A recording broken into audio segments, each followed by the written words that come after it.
How are you? I'm doing fine. How about you?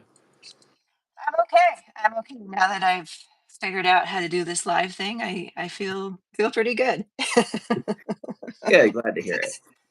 All right, we are live. That's awesome. Okay. Yeah, we'll give 'em I guess we'll give people a little bit of time to connect, but we have Cindy moderating, which is great. Hi, Cindy. Um, so I think we'll start with a little brief introduction of who you are, why we're here, and dive right into it, because we have a lot to talk about. Yeah, sounds good. All right, great. So Dana Nuccitelli, correct? Correct.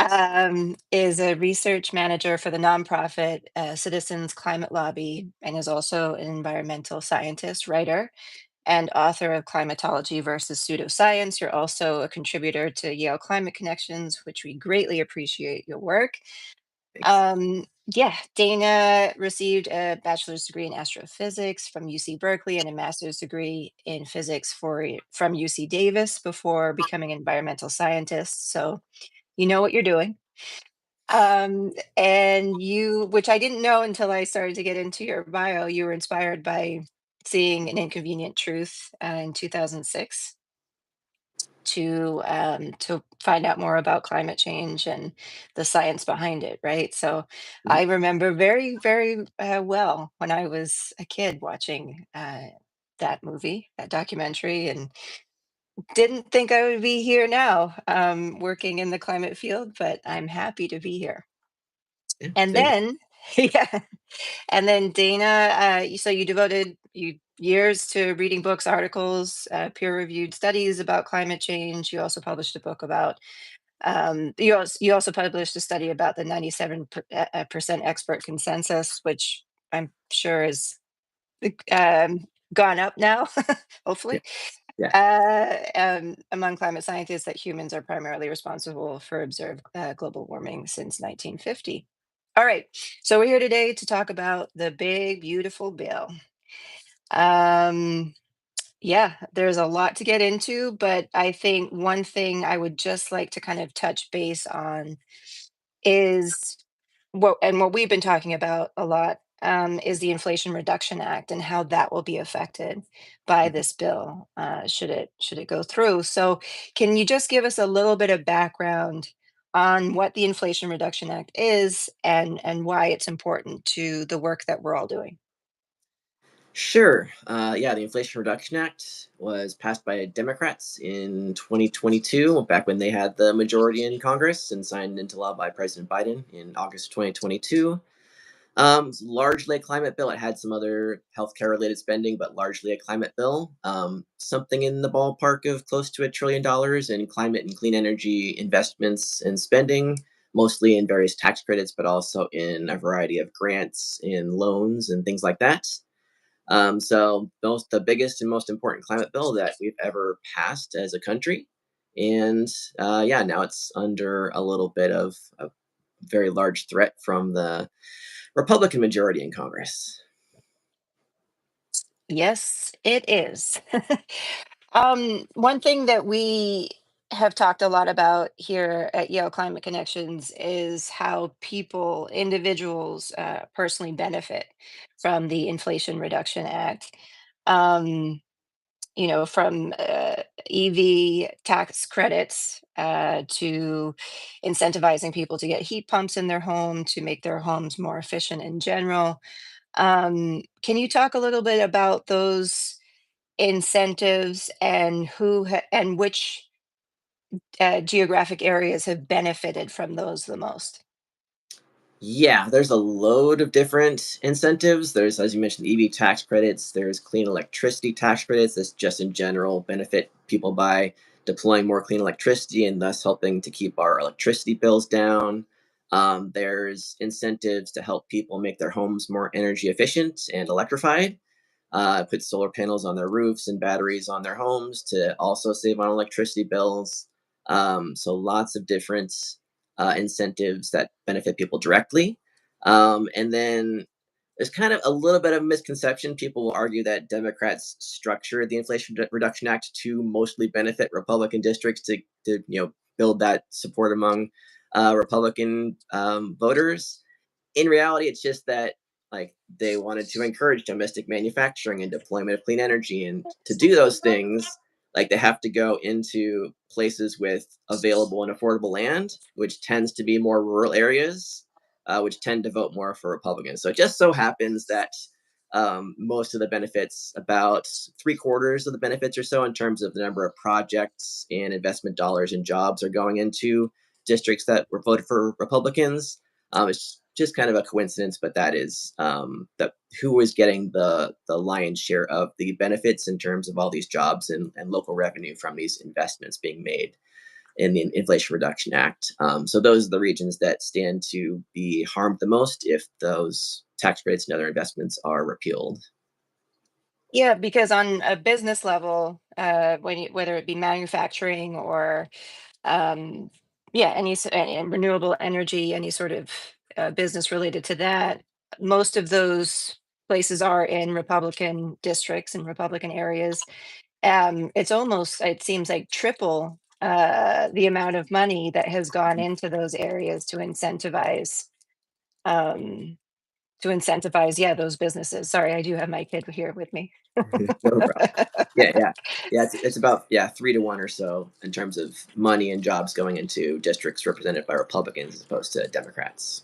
Wow. Yeah. That was really mind blowing when I started to look at those numbers. Yeah, that is no small number for sure. Yeah. Yeah. So if this were to be, if the Inflation Reduction Act were to be repealed, how do you see individuals being affected by this? I mean, there's been some talk about energy prices. Can you go into that a little bit? Yeah. Yeah, there's a bunch. Energy prices are a big one. Because one issue we're having right now is that we're seeing a rapid increase in power demand growth, which there's been very, very slow growth over the past 20 years or so because we've had increased efficiency and just not a whole lot of increased demand for electricity. But now we're seeing all these data centers, artificial intelligence, electrification of vehicles and buildings. It's getting hotter, so more people need to use air conditioning. So there's suddenly a really rapid increase in electricity demand coming, um, potentially 10 times faster over the next decade than it has over the past two prior decades. And so, in order to meet that demand, we have to build a lot more power generation, like it's the supply to meet the demand. And to do that, it pretty much has to be clean electricity because the Mhm. other alternative is pretty much natural gas, and natural gas turbines are there's a really big backlog of orders right now. So just like physically, we can't deploy enough gas turbines to meet that increasing demand. So it has to be clean electricity, mostly solar and battery storage, and maybe some wind too. So if we are repealing these tax credits that make it more financially viable to deploy these new solar and battery and wind installations, then we're not going to be meeting that increased demand, which then means if we're not producing enough electricity to meet the increased demand, that means prices go up. And so that means everybody's electricity bills go up. There's been a bunch of studies estimating how much they would go up. It's somewhere in the ballpark of $100 per year per household in the next 5 to 10 years, in that ballpark for electricity. And then there's also vehicle fuel prices are going to go up for two reasons. Because if you're getting rid of the EV tax credits, then a lot fewer people are buying EVs. Estimates are like 20 to 40 million fewer EVs on American roads by the middle of the 2030s, which is a lot fewer EVs. And so, if you have fewer EVs, that means more people are still driving gasoline fueled cars, which means there's more demand for gasoline, which means gasoline prices go up. So, it's like sort of a hidden gasoline tax by repealing these tax credits, something in the ballpark of 10 cents per gallon gasoline increase, which is, it's not huge, but it's pretty significant. And then also with fewer people transitioning to EVs, that means that they're still, driving gasoline cars, which have much higher fuel costs than EVs do by about $1,000 per year. It costs a lot more to fuel a gasoline car on average than an average EV. So you add that up, and that's somewhere in the ballpark of like another $100+ per year on average in terms of vehicle fuel costs, whatever vehicles people choose to drive.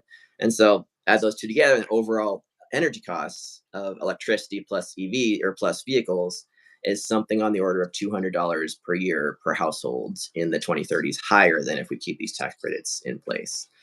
So that's just one example of people being affected directly, is that they're going to be paying significantly more in energy costs. Also, if there's not these incentives to make their homes more energy efficient, then if their homes aren't more energy efficient, they're going to be using more electricity at home. With the prices going up, that's going to increase their household energy bills even more. Yeah, and fewer people being able to afford solar panels. Again, they're going to be using more electricity because they don't have solar panels on the roof. So all kinds of direct impacts like that, in addition to like a lot of people losing their jobs if they're working in like an EV or battery manufacturing facility, that suddenly there's not enough demand for those EVs. And so maybe the manufacturing facilities have to curtail their production of EVs, which means laying off workers. So we're going to lose a lot of jobs in EV and battery and solar manufacturing and construction, because there's going to be fewer solar and wind and battery facilities going out. So there's a lot of job loss that's going to happen too, in the like hundreds of thousands of jobs in the coming decade.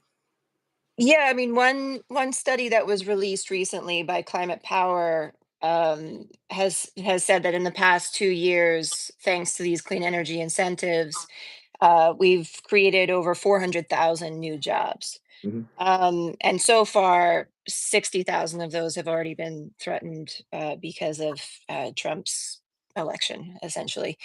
Um, I think a lot of people don't understand just how many jobs these incentives have created Mhm. and how few jobs gas and oil companies that are available. I mean, in the past decade alone, the gas and oil industry has reduced their employees dramatically, not because the production hasn't decreased, the production has actually increased, but they've just become more efficient with their processes. So Yeah. it is astounding the amount of jobs that have just been created in the past 2 years, and to think that we are putting those on the line right now is sad. Yeah, there's been a few different estimates now that we're looking into hundreds of thousands of jobs that will be potential jobs that will be lost over the next decade if these various tax credits are repealed, from groups like Energy Innovation and solar organizations that are looking at just specifically at solar and battery storage jobs that'll be lost because we'll be deploying less solar and batteries. That's in by itself, that's in the hundreds of thousands of jobs. So yeah, it's a lot of people who won't have work if these tax credits are repealed. Yeah, yeah. No, well, another thing that we have been talking a lot about here at Yale Climate Connections is, and it's also a, a question in the chat here. Why do you think the messaging around the Inflation Reduction Act didn't get through to the public as well as it should have?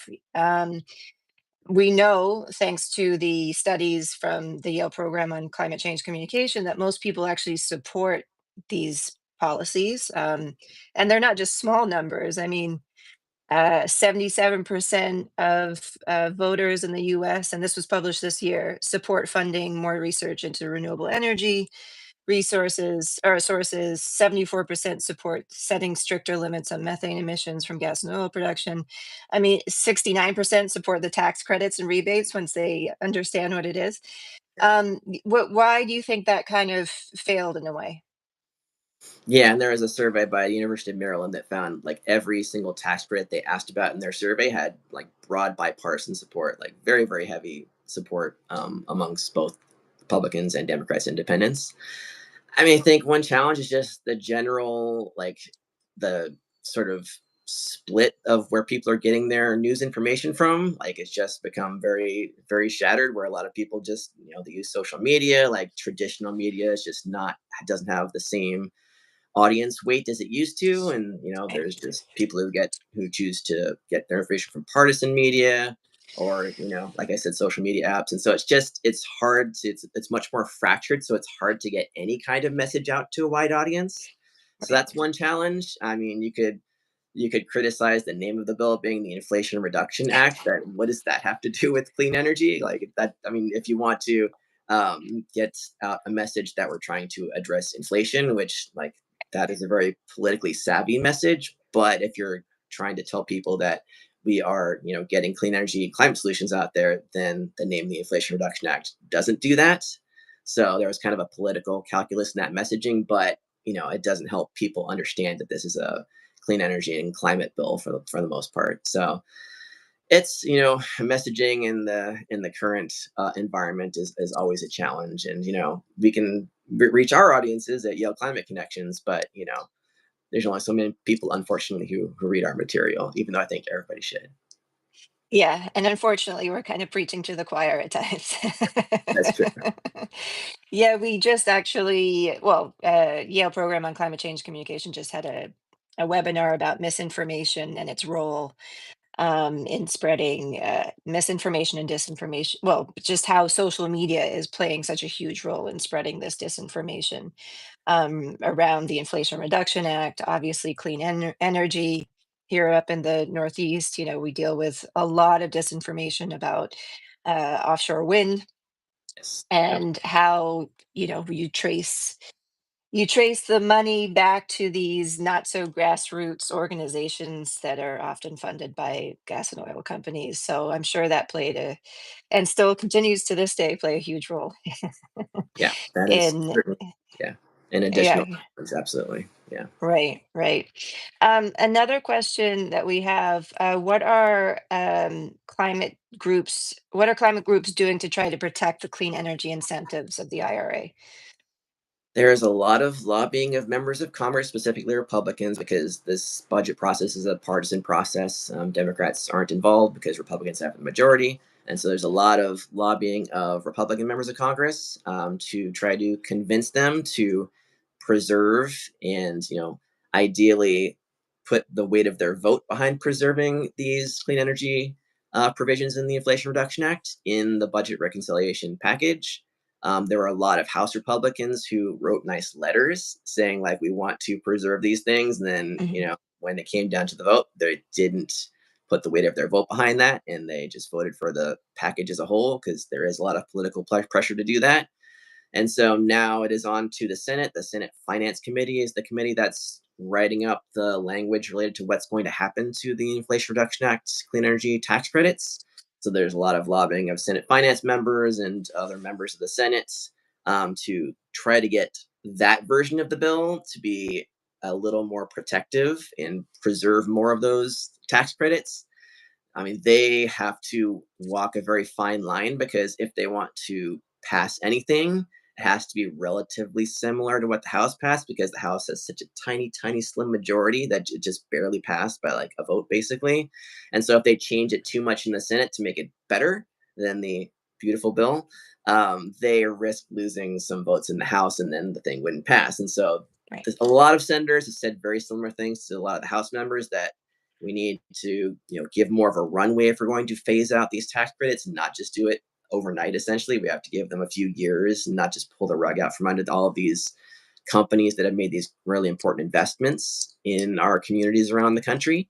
So a lot of Republican senators have said good things, and rumor is that the Senate is working on their own version and not just tweaking what the House wrote. So we'll have to see how similar it is, but there is a lot of lobbying, you know, expressing constituents and everybody's support for preserving a lot more of these clean energy tax credit and climate solutions than the House did in their version. Yeah, because one thing I think that's worth mentioning, and thanks to my colleague, she wrote a great article about this bill, which I've, Mhm. which has been very helpful in learning what is in it. Most of these credits, so the more individual tax credits, right? So like the EV one, the energy efficiency one, these would all be in the bill as it stands now, would be phased out by the end of this year. Yeah. Yeah. Almost everything got phased out within by the end of the year. Essentially, there were a few carve outs, like nuclear power got a bit of a carve out, and carbon capture and storage still stays in place, and biofuels. But for the most part, like the really big important ones, they all get phased out either almost immediately. Like clean electricity is almost essentially it gets immediately phased out in all practicality, and then the EV tax credits largely get phased out by the end of the year, unless you're like a relatively small EV company, and then you get 1 extra year. So, but it's pretty immediate in the House version. Yeah. Yeah. It might make a lot of people run out and get their EVs now. Yeah. Who knows? Yeah, if um, something like this bill does pass, then the fourth quarter of this year is just going to be like a massive run for everybody getting like solar panels and upgrading their homes and installing as many clean energy solutions as possible. Buying an EV, yeah, it's going to be like like a splurge in the fourth quarter of 2025, and then after that, it's just going to go off a cliff. yeah. Well, I mean, but it's also entirely dependent on the tariffs too. Should we, if we have enough, right, cars to Another, supply everybody? But that's another complicating factor. Yeah. So going back to the climate groups that are trying to protect the clean energy, um, one person was asking about that it seems like it would be a good business for a lot of industries to keep these incentives as they are obviously um, they produce a bunch of jobs and everything. But why? It just seems common sense to keep them in place. Is it just that fossil fuel interests are just that much more powerful, have that much more, AKA have that much more money to spend on lobbying these officials? So, I mean, there are a lot of clean energy groups and other types of energy groups that are lobbying to preserve whichever of these are relevant to their business.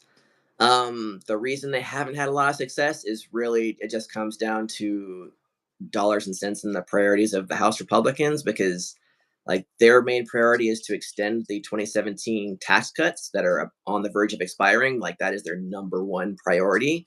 And the number two priority is to add as little to the national debt and the federal deficit as possible. And so, just extending those tax cuts is something in north of $4 trillion. And they don't want to add $4 trillion to the national debt over 10 years. And so they're looking for ways to pay for as much of that as possible. And one chunk of money to pay for that is the Inflation Reduction Act. And so they're weighing like, do we, do what these companies are asking us to do and preserve these tax credits, but also add more to the deficit, or do we just prioritize reducing or adding as little more to the deficit as possible? Because again, the Inflation Reduction Act as a whole was close to $1 trillion. The Congressional Budget Office just put out their score of the House bill and estimated that repealing all the tax credits that would have been repealed or would be repealed if the House version passes is about $560 billion. So it's a pretty big chunk of money, mostly from the EV and the clean electricity tax credits. So it's not that they're trying they're not prioritizing benefiting fossil fuels as much as they're prioritizing not adding too much more to the debt, and they don't mind helping out the fossil fuel companies in the process and hurting clean energy companies in the process, because that's a lower priority for them. But as if it were to pass as it is now, we would still be adding 2.4 trillion Yeah. to the national debt. Yeah. It's just that if you So were to pass it as is, but keep the IRA tax credits, then it's like be three more. trillion to the debt. So, it's against, yeah, like either way, like no matter what, if the bill passes, like the math doesn't work not to add to the debt. They're just trying to add less to the debt Less than of the they debt. would otherwise. Yeah, exactly. Got it. Got it. Well, I mean, okay, so there's other parts of this bill that I think we should touch upon as well. I think it was last year, so it was in 2024, correct me if I'm wrong, that the tax on excess emissions of methane Mm, for gas and oil companies went into place, right? And that would obviously be eliminated should this bill go through as is. Can you talk a little bit about what that is, what it means if we take this tax out? I mean, it's only been a year, yeah. so it hasn't had Yeah. much time to do much, maybe, but Yeah, so that was a two-part thing. There's the EPA was they published some regulations on methane emissions from the oil and gas industry, and then in the Inflation Reduction Act, it had a price on those methane emissions to kind of give teeth to those regulations, so that if companies were out of compliance if they were emitting too much methane, more methane than the EPA allowed, then they would have to pay that price from the Inflation Reduction Act on those extra methane emissions. So the first thing that happened when this new Congress took office, was that they used the Congressional Review Act to essentially overturn the EPA regulations, but the methane fee was still in place. And so, like, it still would have put a price on the methane, but it would have been complicated without the EPA regulations. And so, basically, what they did in the House bill was they set the methane fee to $0 for 10 years. So, there is no methane fee if that passes in the bill. So, it's kind of a two-pronged thing. Like, they first froze, or like sort of repealed the EPA regulations, and then they also, for 10 years, set the methane fee to zero. What happens after 10 years is kind of weird, because then the methane fee comes back. And they'll have to figure that out in a future Congress, I guess. Yeah. Well, I think looking at long-term things isn't really the strength of this 10 years is process. absolutely the most they can do. Yeah. Um, and then another aspect is that new fossil fuel projects can basically just circumvent any sort of environmental review, what, by paying 10 million, is it, or 4 million? I can't remember the number. Yeah, it changed, but it's basically like a pay for play that they said, if you're doing a project that's going to have a NEPA review, the National Environmental Policy Act, then you can essentially pay a little bit of an extra fee, and you can get an expedited NEPA review, and then that review won't be subject to litigation. And so the main thing is that it gives you like exemption from future potential lawsuits. So that's kind of the big part. Like, it's a little bit faster, but it's also, more importantly, like, you're not under a threat of a lawsuit, which is, you know, you, pay for play is usually not the best way to do things. It's, yeah, I'm not a huge fan of that provision either. So they wouldn't be able to be sued by anybody. Yeah, I mean, it's generally like an environmental group would say, like, this project is going to do this damage to the Right. environment, which you didn't take into account. So I'm going to bring a lawsuit to force you to take that into account, because they would argue you didn't take that into account in your NEPA review of the project. Got And so it. this, if this provision passes, which it's still like, it has to go through like the Senate parliamentarian to see if it even will fit into the budget reconciliation process in the Senate, and then the Senate would still have to include it in their version. But if it passes, then that's kind of how it would work. It would not allow any groups to bring those lawsuits and say, like, you didn't consider these environmental impacts of your project. Got it. Got it. And that, I mean, relatively speaking, for certain companies like gas and oil companies, that doesn't seem like a lot of money to be able to pay to play. Yeah. And a very low price for being able to avoid lawsuits. Yeah, lawsuits are very expensive and time consuming, and so, like, if they can just spend a chunk of money to avoid that threat, then a lot of projects will do that. I see there's a question like, would that also benefit clean energy projects like wind farms? And yeah, I mean, that would apply to both fossil fuel and clean energy projects. So, like, yes, like, if you're building like Oh, a big wind farm or big solar farm, like, those can also face lawsuits down the line. If, like, for example, somebody says, oh, there's like this threatened species that is going to be impacted by this farm, you didn't take that into consideration in your NEPA review, then they could bring a lawsuit against a wind or solar farm. So it would have the same benefits to both fossil fuel and clean energy projects. It's not the best way. There's better ways to expedite the permitting of projects than letting companies pay some money to, indemnify themselves against lawsuits. right. And he's also halting the permitting of many offshore wind projects too, right? Yeah, that's, yeah, So, a separate thing. Yeah, is that the Trump administration has basically put the brakes on almost all offshore wind developments, because he doesn't like offshore wind. yeah, yeah. Yeah, We all know why. yeah, yeah. I think we probably do. Awesome. All right. So another thing that one thing that you obviously, anytime you see most organizations writing about this bill, the first thing they talk about is Medicaid and the Mhm. cuts to Right. Medicaid. Yeah. And one thing we've also been discussing is we know that climate change doesn't just live in this a separate space. It intersects with everything from public health to Mhm. immigration. So we've been talking a lot about how these Medicaid cuts could potentially harm people in extreme weather events as we enter into the hurricane season two and extreme heat.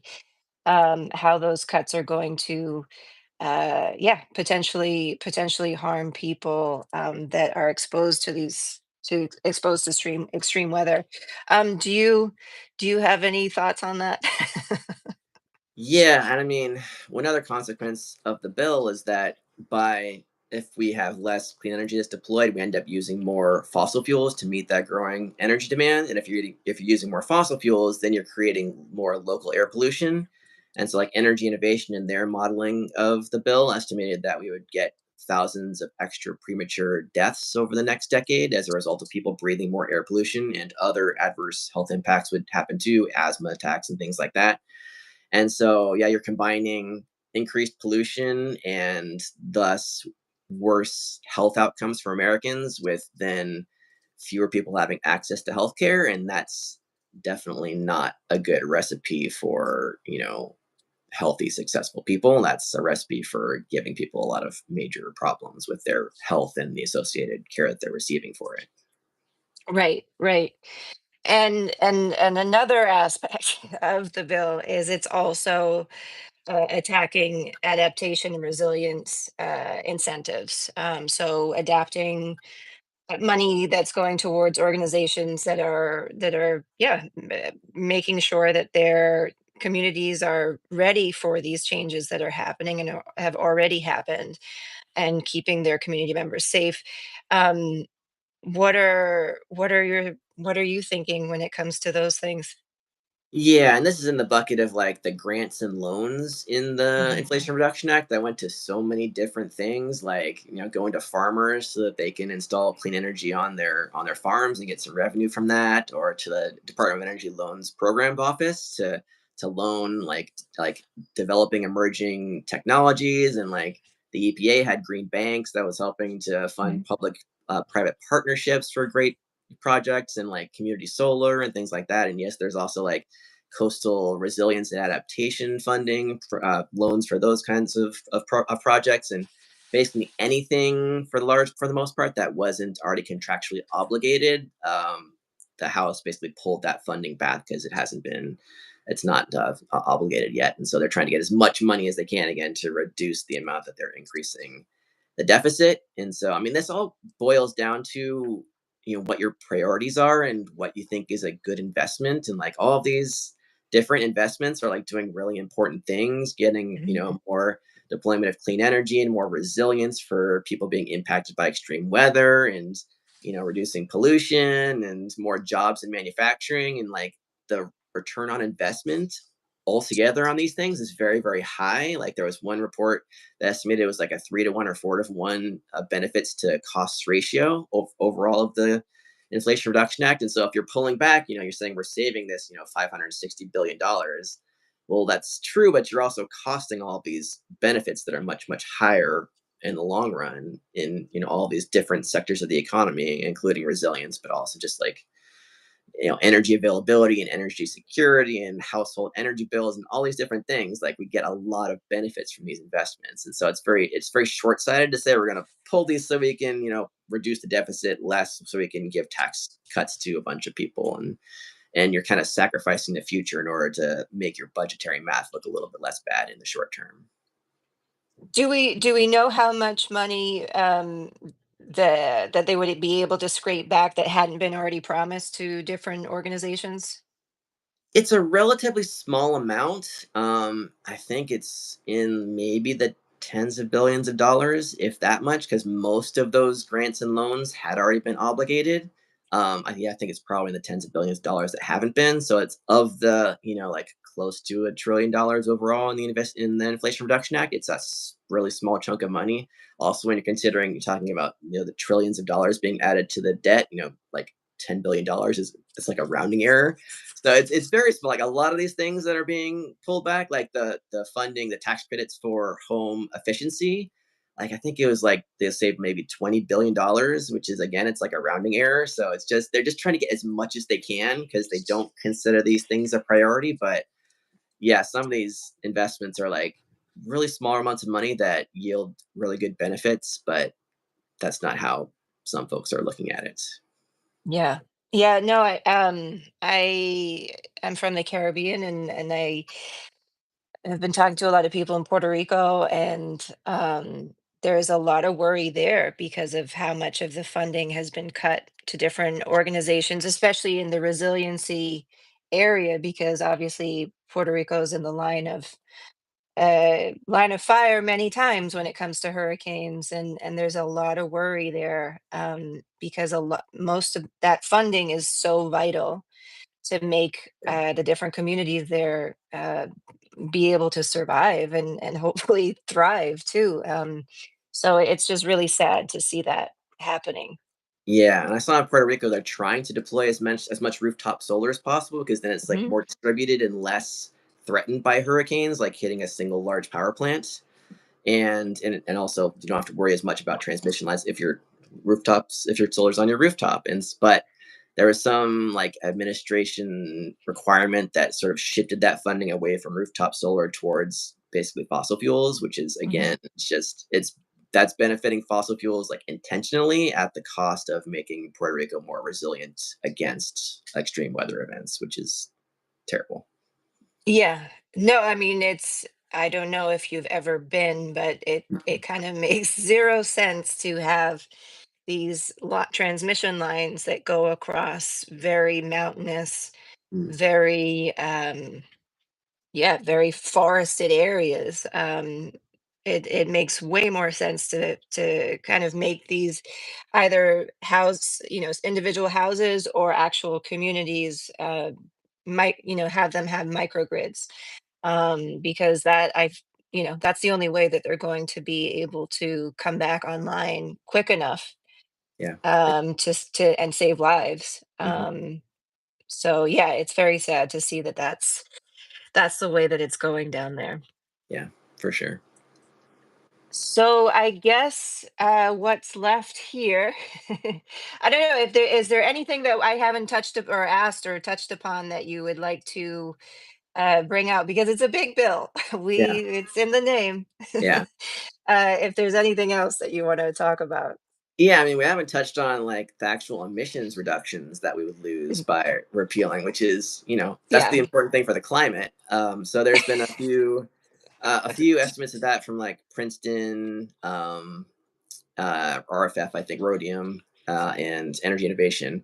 And ballpark, it's somewhere around over the next 10 years, we get 3 billion tons more of carbon dioxide equivalent greenhouse gas emissions, which we emit about 6 billion per year. So it's like over the next 10 years, adding another 6 months worth of US emissions. In the scenario where they're repealed compared to the scenario where the Inflation Reduction Act stays in place. So, that's not good at a time where we have a climate crisis. We're trying to reduce emissions as fast as possible, and then we get 3 billion tons fewer emissions reduced by repealing the tax credits and other parts of the Inflation Reduction Act. So that's also really bad. So you're increasing not just, you get the air pollution and the associated adverse health effects from people breathing the air pollution, but you also get the climate pollution resulting in more global warming and more extreme Mhm. weather and more impacts that people are having to deal with. So, you And know, having to spend more on energy. exactly, having to spend more on energy and Yeah. everything. They call it the big beautiful bill, and I think beauty is in the eye of the beholder. But I don't, I personally would not characterize the bill as very beautiful, given all of the bad stuff that's going to come from it. No. Yeah.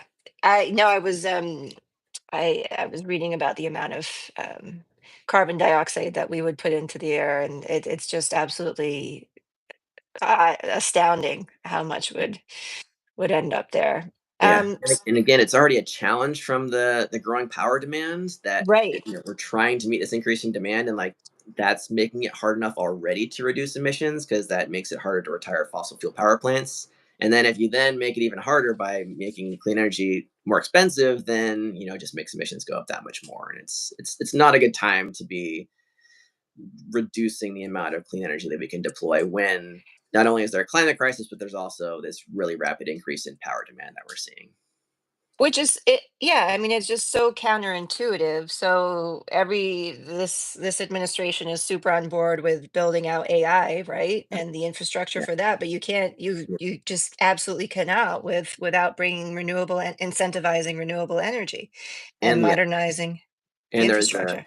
yeah, an executive order about an energy emergency, and we need to do energy Yeah. dominance, but they don't seem to perceive that that has to be all types of energy, which is mostly clean energy, and not just like they're kind of equating energy with fossil fuels, but most of what we can build fast is clean energy, and that's kind of you can't undermine clean energy if you're saying that there's an energy emergency. That doesn't compute. No, and I read the other day that actually fossil fuel, gas and oil production here in the US has gotten down in recent months due to all the Mhm. uncertainty of so it's kind of the irony of it all, right? Yeah, yeah, Um, someone also asked, they were asking, did Trump, there is the nuclear power aspect.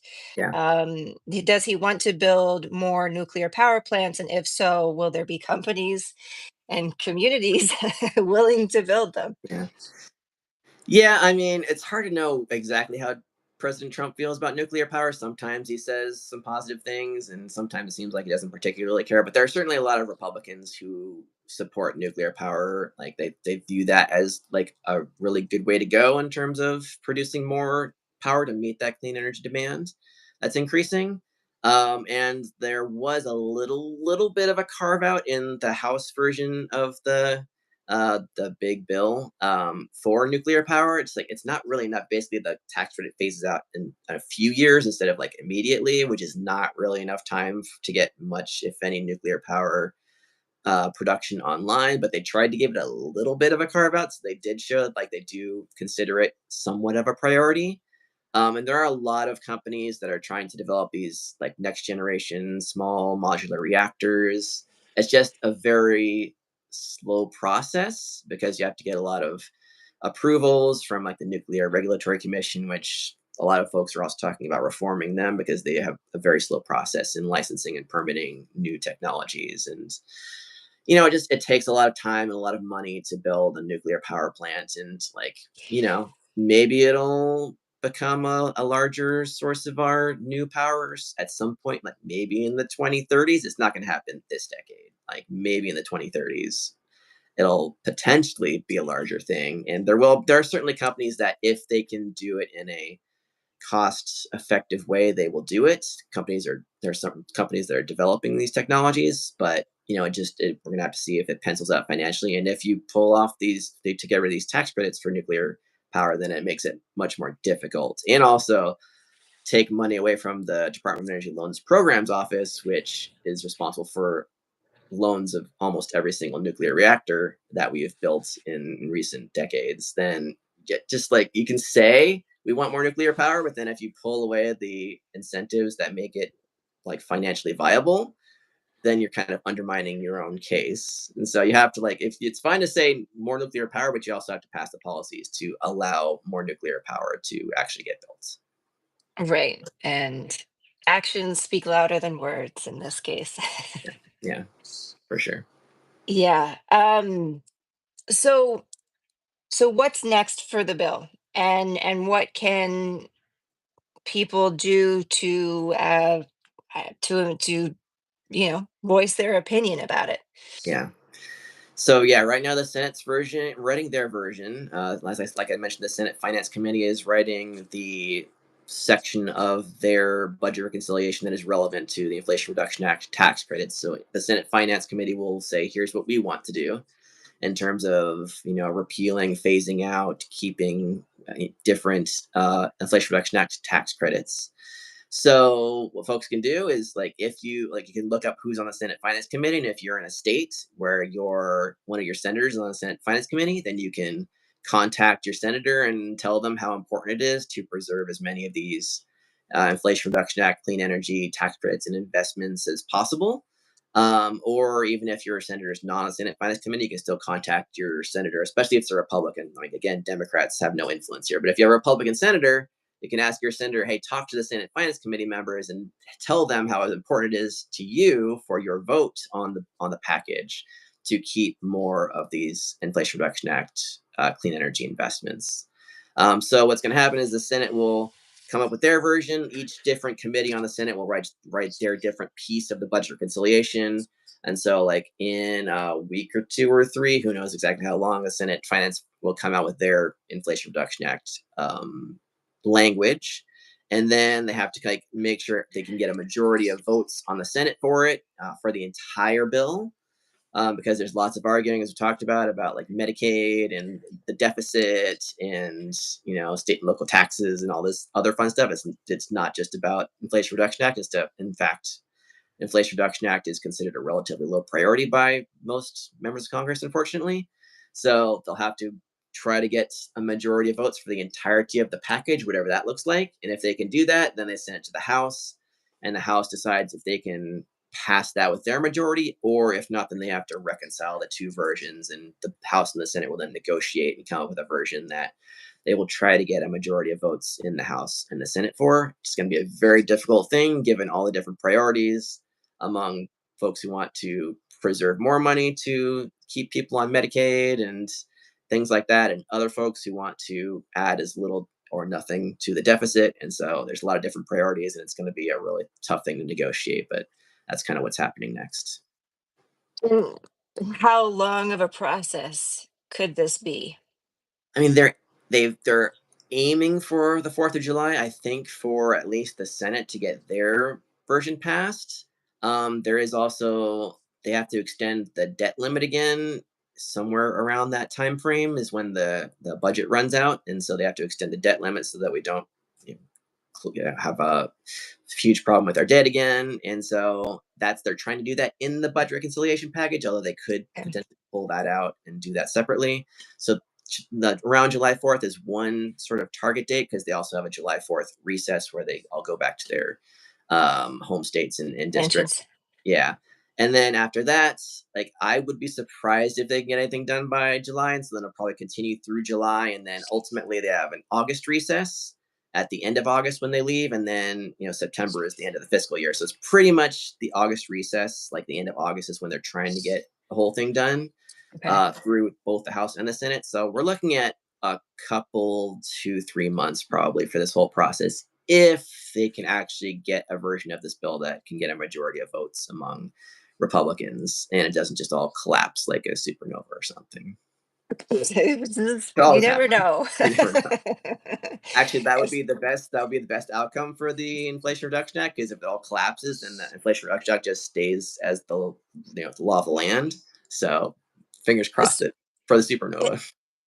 So, what would be the requisites for the supernova to It happen? would just be that they like the different factions of the Republican Party can't all agree on a single bill. Like the ones who Okay. say I won't vote to increase the deficit, they won't vote for the bill, and the other ones say I won't vote to get these many people lose their Medicaid coverage, won't vote for it, and so they just can't get like that compromise where everybody is sufficiently happy enough to vote for the bill. Which that's a significant probability. Like it's like they barely got it passed in the House, and that was a pretty terrible bill, and the Senate didn't like it, and so it's not going to be easy to get everybody on board with voting for the entirety of whatever this package ends up looking like. So, if they don't get it done by August, it's Yeah, I mean, pretty supernova much. time. They probably wave the white flag, and then it's possible after that they might do some bipartisan negotiations to extend some of the tax cuts and maybe do some other spending. Maybe they'll do some things with the Inflation Reduction Act, but a lot less because they'll have to get Democrats on board at that point. Because if you're not using the budget reconciliation process, then you start to go into like regular filibusterable legislation. So bipartisan stuff is generally a lot better than partisan stuff, certainly in this case. And so that would be a better scenario. And is or what could be Trump's potential influence on getting this? I mean, I know that's a Yeah. question that begs an answer that probably most people don't have. But what are your thoughts on like how far can he go to kind of bend this the way that he wants? Yeah, I mean, he wants to be able to say, "We got this big, beautiful bill." I mean, they named it the big, beautiful bill because that's like what he called it, and like they put some, like he put his name on some stuff in there. Like he wants to be able to say, "We got this done." Like I don't think he really cares about the details that much. So he is Yeah. going to put pressure on every single Republican in Congress who is threatening to vote against it. He will put pressure on them and like threaten to support a primary against them and things like that. So he's going to exert his influence, and that's going to make it really politically difficult for anybody to vote against it, which is why a lot of House Republicans just went along with it, even though they didn't like a lot of the stuff in it, because they don't want to get threatened by the president in a primary challenge. So there's definitely a lot of political pressure there to vote for whatever it is. But then it also just doesn't make much sense because if we do live in a democracy, right, and people actually are, which as we have numbers for, support these policies, these incentives, you're probably gonna not you're gonna get voted out, anyways, if your constituents don't like what you did, I Yeah, I don't mean, know. the problem is that like a lot of people, when they're asked, will say they support climate and clean energy solutions, but then they just consider a low priority. And so, they might care more about, the fact that the tax cuts got extended or something like that. Like they might view like the bill as a whole as a net positive, even if they don't like the fact that it got rid of these important clean energy provisions. Right, okay. And yeah, so how much does it matter that Musk has very recently come Yeah. out in opposition to the bill? I don't think it matters very much. Trump's Musk. Like he is more important, and Trump again is like he's all about getting this thing done. He said like I think he made some comments that or his administration made comments that like we know that Elon Musk didn't like the bill and like we understand, but we like the bill, and so he just like Republicans tend to like him for his Doge stuff, but they care a lot more about what President Trump says than what Elon Musk says. So I don't think it makes much of a difference that he came out against it. Yeah, but it is interesting to see these Mhm. Republicans coming out and doing Like, op-eds, mhm. saying that they want to keep a lot of aspects of the Inflation Reduction Act. And I just wonder how much that will have an effect on how this goes. Yeah, and a number of senators said the same thing. But so did a whole bunch of House members, and again, they Yeah. still voted for the package that gutted the Inflation Reduction Act. So it's good to say, I want to see these changes. I want to see these Inflation Reduction Act provisions preserved. It's more important to actually put your vote on the line to make that happen. And so it remains to be seen whether the senators will be willing to do that. But there's there's hope. One can always have hope. Yeah. All right. Well, is there anything else that we haven't touched upon that you think we it deserves to be mentioned? I think we pretty much covered all the bases. Yeah, I Yeah. think so too. Um, no, but I definitely, and it's in the comments right now, recommend people reading your article. And we will obviously hopefully do a couple more of these lives and talk our way through into August to see what's happening. Yeah. But yeah, thank you for being here today and for sharing your knowledge about all things to do with the big beautiful bill. Well, not all things to do, just the Mhm. the climate related stuff. Yeah, yeah, sure. My pleasure. It's nice talking to you, Pearl. It was fun conversation. Yeah, yeah, definitely. Who knew that we could make the Inflation Reduction Act fun? The big, beautiful bill is Or fun. the big review. Well, yeah, I wouldn't go that far. I wouldn't go No. that far for the big beautiful bill. Yeah, All me. right. Well, thank you so much. And yeah, we'll talk soon. Okay, sounds good. Oh, Thanks. oh, wait. We got one more question. How big of a topic is climate change to the American public? How many people still don't believe in it? Well, you've come to the right place for for the answer on that. I mean, we know that the vast majority of, not the vast, but the majority of Americans believe that, are somewhat concerned or or concerned about climate change.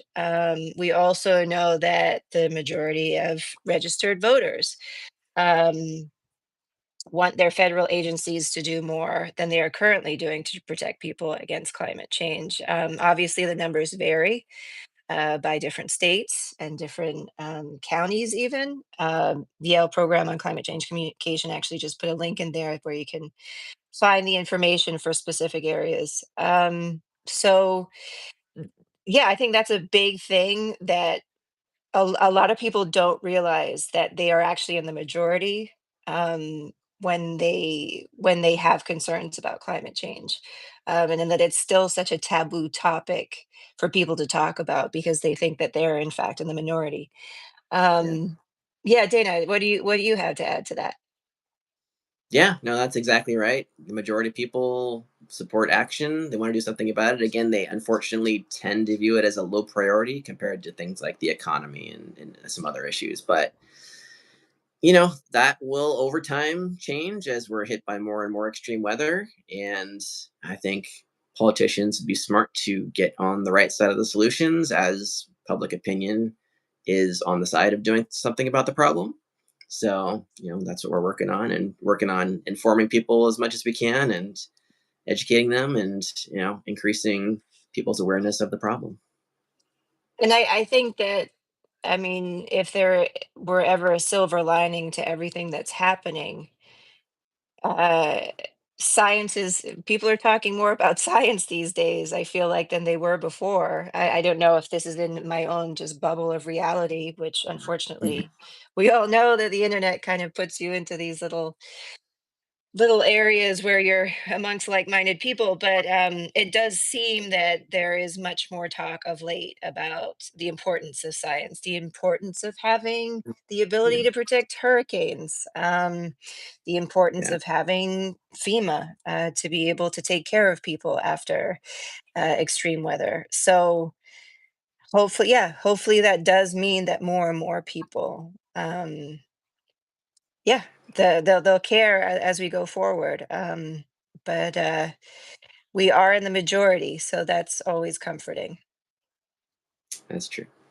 Yeah, Here's hoping. and there was actually something interesting the other day that, during the disinformation seminar of webinar of YPCCC, someone was talking about disinformation and that disinformation is used to make us not to make us think that we're wrong, but to make us feel that we're alone, Mm, and I feel like it just holds true obviously for the climate change debate, even though that's a horrible way of putting it because it's not a debate anymore. But yeah, it's been used so effectively to make us think that we're in the minority, and hopefully we'll get out of that. I hope so. All right. Well, thank you, Dana, and yeah, we'll talk soon. Hopefully. I hope Thank so. you, Great. thank you, everybody, for joining. Yeah, thanks everybody. Thanks, Pearl. You're welcome. Thank you for coming on. Bye. Bye bye.